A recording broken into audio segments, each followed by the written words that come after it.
After looking at arrows, we want to look a bit at heat. Heat from warming things up due to friction or other sources, and heat created by combustion are important to look at, so it kind of starts blurring the zone to chemistry. Most brakes that we use some sort of pad and caliper to squeeze. So these brake calipers here push these pads against the wheel rim to drag the bike to a halt. So we're converting kinetic motion of the bike into frictional heating. So there's our general way of stopping things. We turn kinetic energy to heat energy. These type of brakes, when I was a kid, had a flaw in them. These brakes are pulled from a center post here, and these jaws squeeze. And this gives you a very large torque. When the bike brakes, the brake pads are subjected to a forward pull out of the screen, which can put a lot of torque on the arm of this brake, and so they could quickly cease to work functionally. More modern braking, particularly on off-road bikes, what they've done is attach the brake fulcrum right to the forks on the bike.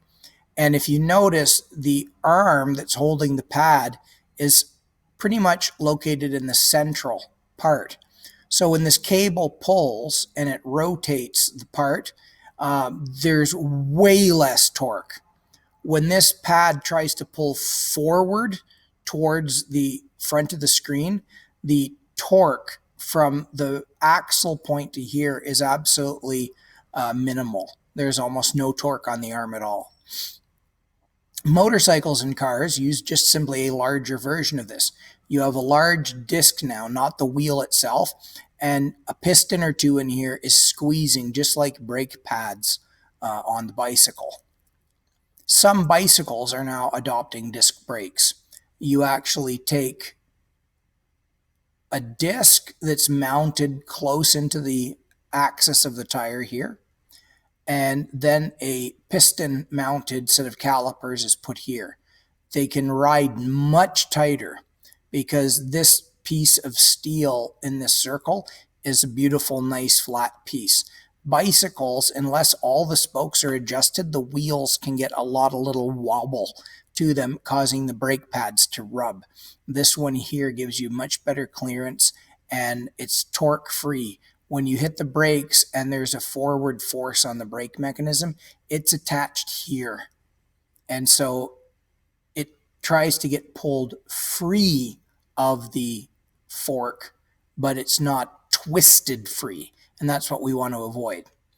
Car discs have to be made much heavier than a motorcycle or a bike because of the amount of heat they're going to generate. And so the car discs are typically like a sandwich stack with lots of airflow in between the outer and inner surface, and more they're getting decoratively carved and drilled to help shed the heat when you brake.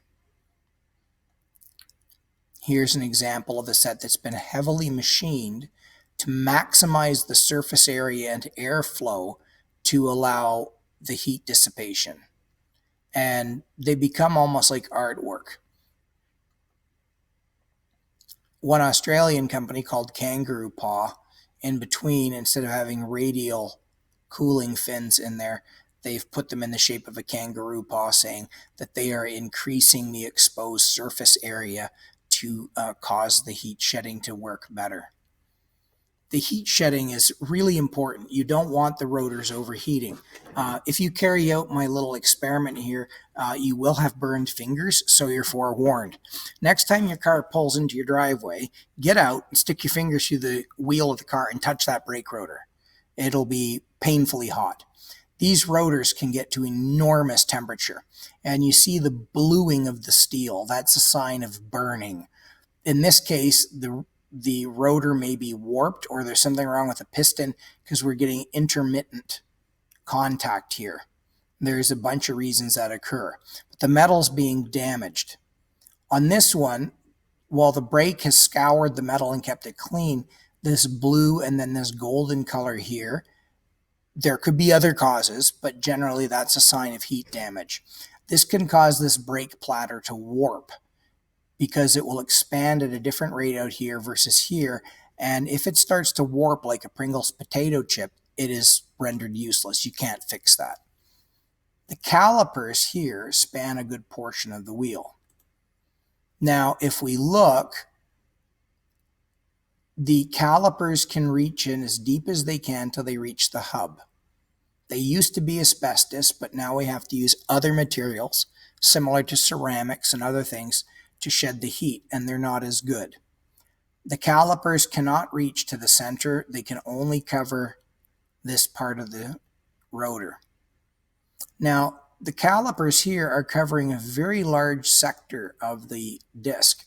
If I do this little graphic here, you can see that these calipers are spanning almost 90 degrees across this.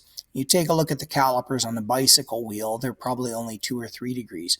So we're getting a really good surface area contact with this the rotor on the disc brake.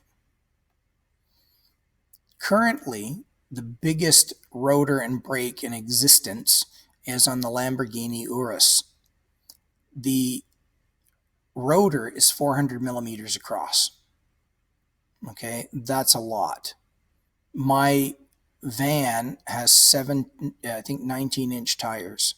So 19-inch tires are about almost 400 millimeters across. So my van tires are as large as this rotor. So the wheel on it is even bigger. This is a huge rotor, and it's a carbon composite. It's clearly not metal, and they've taken to fastening them in a very different way. They obviously can't be welded onto the hub. But look at the brake caliper here. It's spanning almost 180 degrees of that disc, and there are 6 pistons in it. So this brake Dylan Langridge of the building, please come to the front office. Is going to be able to shed a lot of heat fairly efficiently. Now, this is the largest plane in the world currently. It's a cargo plane, a Russian one. And planes, they brake just like cars. They can reverse thrust the engine, but otherwise they're running disc brakes, very similar to cars. But the problem becomes you have a huge vehicle coming to halt from a vastly higher speed, leaving the stress on the brakes to be incredible. So if you look, the Antonov has 10 wheels aside. And even then, you run the risk of these brakes catching fire if you can't use your engines to slow your plane down.